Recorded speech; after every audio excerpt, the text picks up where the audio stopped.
पुणे नानापेट में पारेखवाड़ा में रात 8 बजे के करीब आग लगने की घटना घटी। इस आग में वाड़ा पूरी तरह से जलकर खाक हो गया। इस दुर्घटना में किसी भी तरह की हताहत की कोई जानकारी नहीं है। नानापेट में पारेखवाड़ा में आग लगने की जानकारी दमकल विभाग को मिली।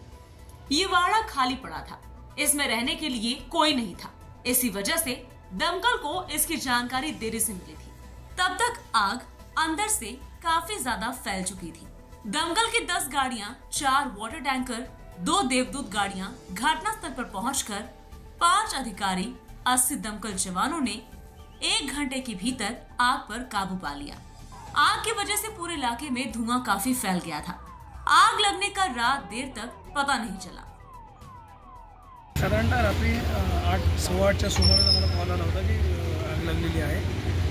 प्रोटोकॉल आमच्या गाड्या तिथे गेल्या, परंतु गाड्या जागेवरती पोहोचायला भरपूर अडचण येत होती, कारण काय की रस्ते खणलेले आहेत। अशा परिस्थितीमध्ये JCBचे साहेब रस्ते तयार करून त्या गाड्या आलेल्या। आत्ताच्या घडीला जवळजवळ एक 20 गाड्या आमच्या इथे काम करत आहेत, ज्याच्यामध्ये वॉटर टँकर आणि फायर व्हेकल्स आणि काही सेपरेट प्रायव्हेट वॉटर टँकर्स पण आमच्याकडे अवेलेबल आहेत। 100च्या आसपास, 80 ते 100च्या आसपास जवान इथे काम करत आहेत। ही जी आग लागली होती ही साधारणतः एक तासभर तरी अगोदर आतमध्ये लागली असेल, ही नोटीस करता आली नाही, कारण ते या वाड्यामध्ये सध्या कोण राहत नाही आहे आणि हा पूर्ण लाकडी वाडा असल्यामुळे स्ट्रक्चर एकावर एक असल्यामुळे हा लाकडी वाड्याला पेट घ्यायला वेळ लागला नाही आणि ॲट अ टाईम सगळी पेटलेली आहे। आमचा पहिला प्रयत्न असा होता की आग विझवण्यासोबत आमचा पहिला प्रयत्न असा होता की आजूबाजूला आग कुठल्याही परिस्थितीत पसरू द्यायची नाही, कारण सगळेच रहिवासी वस्ती एकमेकांना लागून भिंती आहेत, सगळ्यांनाच लोक तिथे आहेत। अशा परिस्थितीत आजूबाजूच्या लोकांनी पण सहकार्य केलं, त्यांचे सिलेंडर्स वगैरे सगळे आपण बाहेर काढलेले आहेत आणि आत्ता चारही साईडनी मारा करून ती आग कंट्रोलमध्ये आणलेली आहे। वाड्याचा काही भाग जो जुना आहे तो कोलॅप्स झालेला आहे, त्याच्यामुळे आतमध्ये आग विझवायला जाण्यासाठी